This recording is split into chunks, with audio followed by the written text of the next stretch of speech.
Hi everyone, నేను ఇవాళ మునక్కాయ చికెన్ సింపుల్ వేలో ట్రై చేశాను. అండ్ మీరు కూడా డెఫినెట్గా ఇలా ట్రై చేయండి, చాలా బాగుంది కర్రీ అయితే. అండ్ ఫస్ట్ అయితే నేను చికెన్ బాయిల్ చేసేసుకున్నాను, బికాస్ బర్డ్ ఫ్లూ ఉంది కాబట్టి నేనైతే చికెన్ బాగా వాష్ చేసి బాయిల్ చేసుకున్నాను. దాని తర్వాత ఈ వాటర్ ఉంటాయి కదా, చికెన్ బాయిల్ చేసిన వాటర్, అవి అయితే అసలు యూజ్ చేయకండి ఫస్ట్ థింగ్. అండ్ తర్వాత నేను ఆనియన్స్ బాగా ఫ్రై చేసుకొని తర్వాత కొంచెం జింజర్ గార్లిక్ పేస్ట్ అండ్ కొంచెం పసుపు వేసి బాగా ఫ్రై చేసుకున్నాను ఆనియన్స్ని.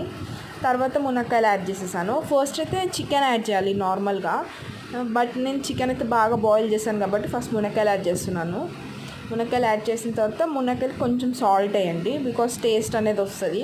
లాస్ట్లో సాల్ట్ యాడ్ చేస్తే అంత టేస్ట్ అనిపించదు మునక్కాయ కర్రీ.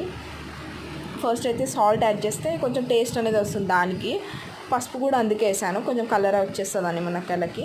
అండ్ దాని తర్వాత కొంచెం అది అయ్యాక కొబ్బరి ఉంటుంది కదా, పచ్చి కొబ్బరి, దాన్ని యాడ్ చేయండి. పచ్చి కొబ్బరి యాడ్ చేసి కొంచెం ఫ్రై అయ్యాక టమాటోస్ యాడ్ చేసేసాను నేను. టమాటోస్ యాడ్ చేసి ఇంకా కొంచెం సాల్ట్ వేసాను టమాటోస్ తొందరగా మగ్గడానికి. దాని తర్వాత కారం అయితే యాడ్ చేసేసాను. దాని తర్వాత చికెన్ కూడా తీసుకున్నాను కదా, చికెన్ బాయిల్ చేసి పెట్టుకున్న చికెన్ యాడ్ చేసేసాను. చికెన్ యాడ్ చేసి కొంచెం చింతపండు గ్రేవీ ఉంటుంది కదా, అది కొంచెం యాడ్ చేయండి. కొత్తిమీర, వాటర్ పోసి ఒక 2 to 3 విజిల్స్ పెట్టేసేయండి. అండ్ చాలా బాగుంటుంది సింపుల్గా. నేనైతే ఏం స్పైసెస్ యాడ్ చేయలేదు, మీకు తెలిసిపోతుంది కర్రీ చూస్తేనే. స్పైసెస్ యాడ్ చేస్తే కొంచెం రెడ్డిష్గా వస్తుంది, మీకు ఈజీగా అర్థమైపోతుంది. అండ్ ఇలా సింపుల్గా ట్రై చేయండి. అండ్ మీకు ఎలా కుదిరిందో నాకు డెఫినెట్గా కామెంట్ చేయండి. అండ్ నా రెసిపీ నచ్చినట్లయితే లైక్, షేర్, సబ్స్క్రైబ్.